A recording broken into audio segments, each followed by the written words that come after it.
자, 노벨상 수상자들의 오리지널 논문으로 배우는 과학, 세상에서 가장 쉬운 과학 수업, 쿼크 모형에 대한 얘기를 해볼게요. 소립자, 그 다음에 우리가 쿼크 이런 얘기들, 뭐 지금은 또 많이 아는 사람들도 있고 아직도 이 소립자니 쿼크 이런 것들에 대해서 모르는 사람들도 있지만은 이 쿼크는 우리가 그동안 기본 입자라고 믿었던 어떤 양성자라든가 중성자 이런 것들이 사실은 기본 입자가 아니었어요. 더 기본적인 입자들 3개로 이루어진 그런 입자였던 거죠.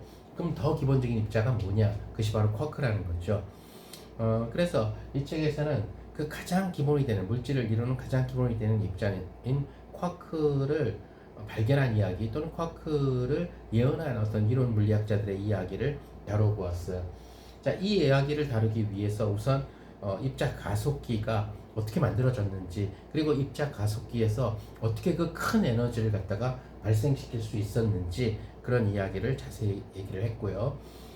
이론적으로 이 쿼크 모형은 수학에서 군과 대수라고 하는 수학하고 밀접한 관련이 있어요. 그래서 군과 대수 이론을 갖다가 만든 수학자들의 이야기를 여러분들이 이해할 수 있도록 좀 쉬운 예들을 통해 가지고 한번 다루어 보았고요. 세상에는 기본적인 그런 입자들 중에서 무거운 입자도 있지만은 그 다음에 가벼운 입자도 있는데 크게 나눠서 가벼운 입자, 경입자와 무거운 입자, 중입자로 나뉘어질 수가 있죠. 그래서 가벼운 입자로는 뭐 전자나 미온, 뉴트리노 이런 입자들을 생각을 할 수가 있고요. 이제 중입자, 소위 얘기하는 무거운 입자들로는 양성자, 중성자 이런 입자들. 하지만 이제 이러한 입자들이 양성자, 중성자뿐만 아니라 더 많이 발견이 돼요. 누굴 통해서요? 바로 입자 가속기를 통해서 많이 발견이 됐죠.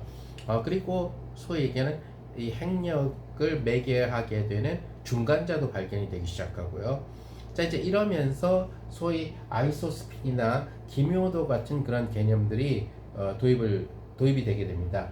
그리고 그들 사이에 아주 재미있는 어떤 그 관계식들이 만들어지게 되죠.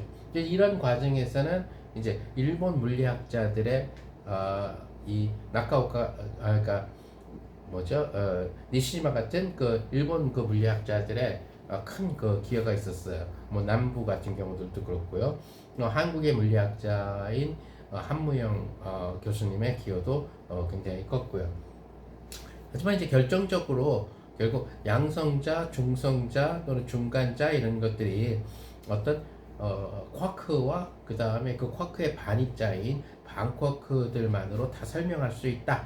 이러한 이야기를 갖다가 처음으로 이론을 제시한 사람은 미국의 머리 겔만이에요. 겔만은 이제 쿼크 모형으로 노벨 물리학상을 받게 되는데 이제 겔만은 이 쿼크가 전하량이 분수 전하량을 가져야 한다는 것을 처음으로 주장을 했죠. 그래서 선생님 우리가 플러스 3분의 2라고 하는 전하량을 갖고 있는 쿼크와 마이너스 3분의 1이라고 하는 분수 전하량을 갖고 있는 그런 쿼크, 즉 플러스 전하량을 갖고 있는 U 쿼크하고 마이너스 전하량을 갖고 있는 D 쿼크 이런 것들을 기원을 했고요. 거기에다가 기묘도를 통해서 기묘한 입자들 속에는 꼭 들어가야 되는 쿼크, 스트레인지 쿼크, S 쿼크를 갖다가 도입을 했어요. 그 이후에 이제 S 쿼크에 대한 그 짝인 참 쿼크가 발견이 되었고요. 그 뒤에 이제 탑 쿼크와 버텀 쿼크가 발견이 돼서 쿼크는 모두 6종류로 완성이 돼가지고 이 세상에 모든 그 중입자나 중간자들은 이 6종류의 쿼크와 그들의 반쿼크들로 다 설명할 수가 있었다는 얘기가 되겠죠. 자, 이렇게 해서 결국 쿼크 모형으로 우리는 소립자의 세계를 갖다가 완벽하게 풀어헤칠 수가 있었어요. 자, 이 쿼크 모형이 이 노벨상 시리즈, 노벨상 수상자들의 오리지널 논문으로 배우는 과학의 마지막 권이 되겠어요. 물론 더 하고 싶은 얘기들이 몇 권 더 남아있긴 하지만 20권에 맞춰서 얘기를 하기로 했고요.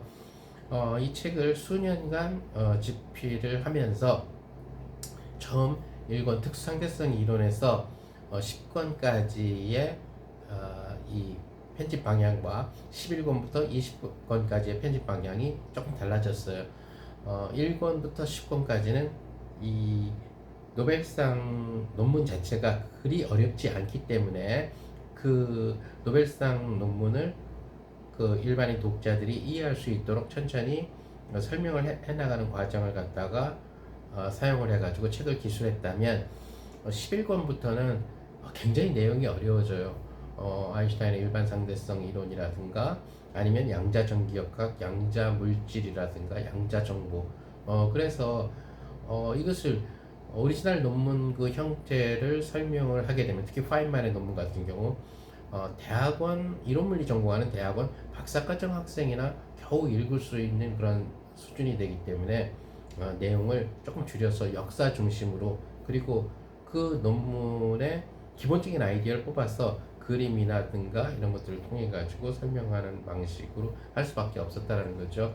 언젠가 이제 우리도 굉장히 그 고수준의 높은 수준의 수학을 통해 가지고 쓴 책들을 읽는 독자들이 많아지는 시대가 되면은 오리지널 논문을 정말 오리지널 논문에 대한 해설을 갖다가 써보고 싶은 마음도 있지만 현재로서는 그 독자층이 물리학과 입자물리 이론물리 전공의 그 박사과정 학생이라고 하는 또는 교수라고 하는 특정한 계층으로 정해져 있어 가지고 이 책의 출간 방침하고는 맞지 않아서 11권부터 20권까지 조금 내용을 오리지널 논보다 조금 쉬운 내용으로 다루었다는 점을 갖다가 그 일단 언급하고 싶습니다. 아무튼 많은 논문들을 갖다가 참조를 하고 그 과정에서 뭐 프랑스어로만 쓰여져 있다든가 독일어로만 쓰여져 있는 이런 논문들을 번역하고 이런 과정에서 또는 오리지널 논문을 찾는 과정에서 인터넷 웹서핑을 하고 이랬던 과정들 또는 구하기 힘든 책들을 구하고 도서관에서 그러한 책들을 갖다가 뒤집고 해가지고 20권까지 완성이 됐네요.